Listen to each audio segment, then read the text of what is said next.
Hey, what's going on? It's True News 365. I just wanted to talk about the sad the sad state of affairs that is the godless secularist worldview. It's actually pretty sad, and the saddest part is that the proliferation of this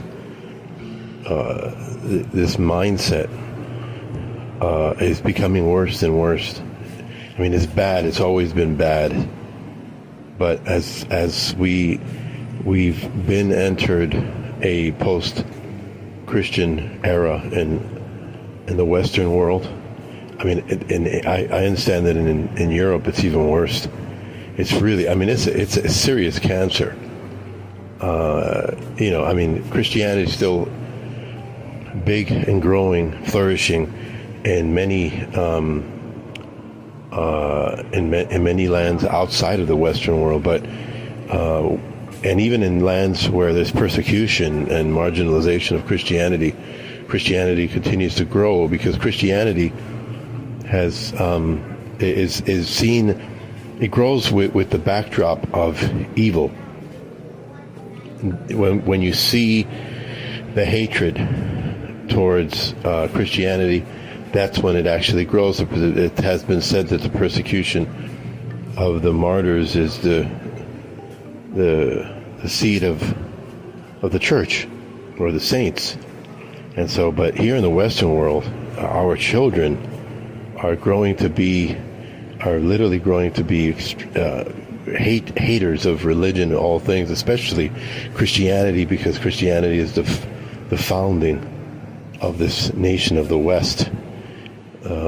Everything that, I mean, it's like a child, extremely spoiled child with no discipline whatsoever, allowed to just run rampant and to grow into festering hatred. There's been a case that has been said that most of our intellectuals over the course of 200 years have been coming out of the Enlightenment, actually, were people that were apostate. That the most hatred has come, and the generation of literature and poetry and arts and everything in our culture has been the most godless and secular and anti-Christian minds have come from apostates, or people who were born and raised in the church in some form or fashion of Christianity, and they've grown to hate it. So it's no wonder when we come across people who say, quote unquote, I used to be Christian, who have this rabid hatred for the church. And as we see those who call themselves atheists right from the bat, to be able to call yourself an atheist, knowing full well that atheism is a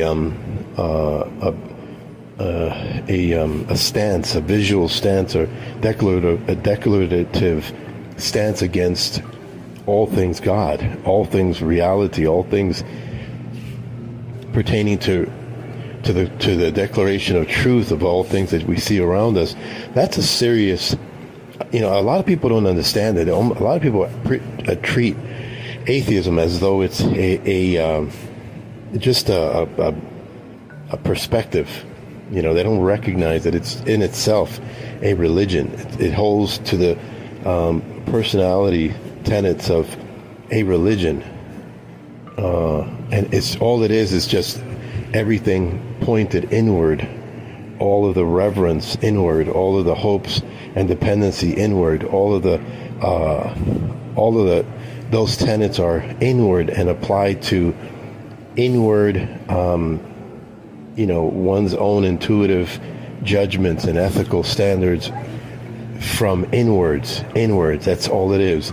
And where you see the church and you see the congregation, you see the uniting of this atheistic church in the mindset and where they congregate is at the point that they meet is in their self-hatred of God. That's where the congregation, because they themselves don't, in most cases, don't agree because of their superficial and subjective morality and subjective standards. So many will agree and disagree and agree and disagree, and some will believe this, others will believe that, others will hold moral stances, and there's no rhyme or reason. There's no unison. There's no unity in subjective realism. And so what you're seeing is the proliferation of the school systems having been taken over by the secular mindset, slithered itself into the garden, and convinced people to just give their children over to this type of teaching and mindset.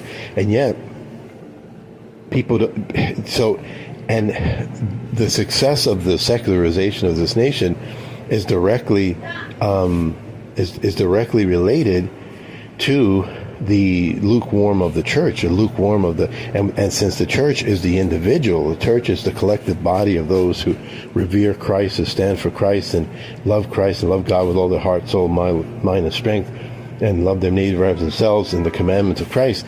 Since those who we talk about when we talk about the church, each church participant, each body is supposed to stand up and raise their families and stick to a mindset. When God said,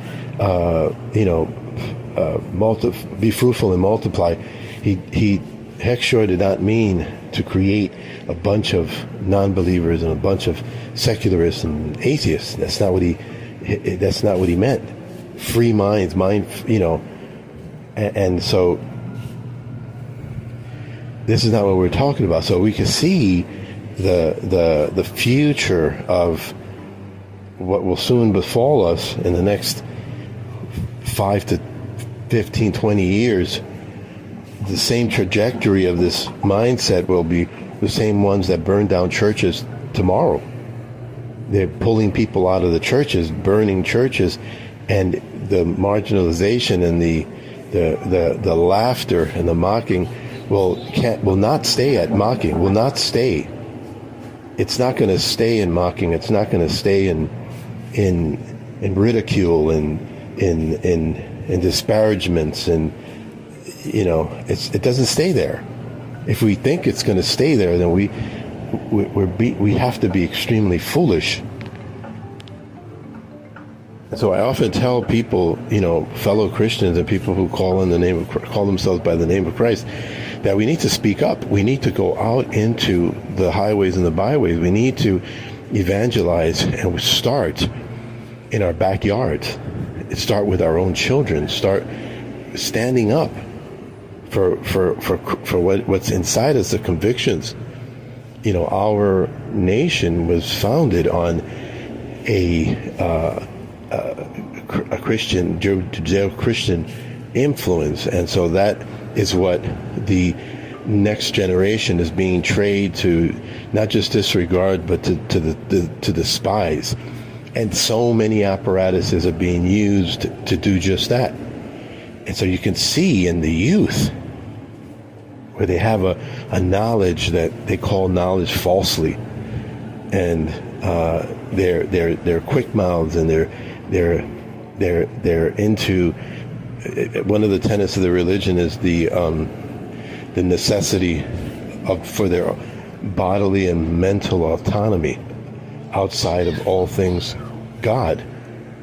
And so it's war out there. It's really bad. The state of affairs is really bad spiritually, and people do not see the frog in the pot. They don't get it. They don't realize it. The churches, anyone who's leading, there's very few cohesive churches these days, and the ones that are still standing have to really recognize what is the problem and how do we work and deal with these problems on moving forward. I don't think a lot of churches, a lot of leaders, a lot of people are thinking in this vein when they don't have the proper ministries that will actually work in their communities to turn things around. Anyway, thanks for listening. God bless.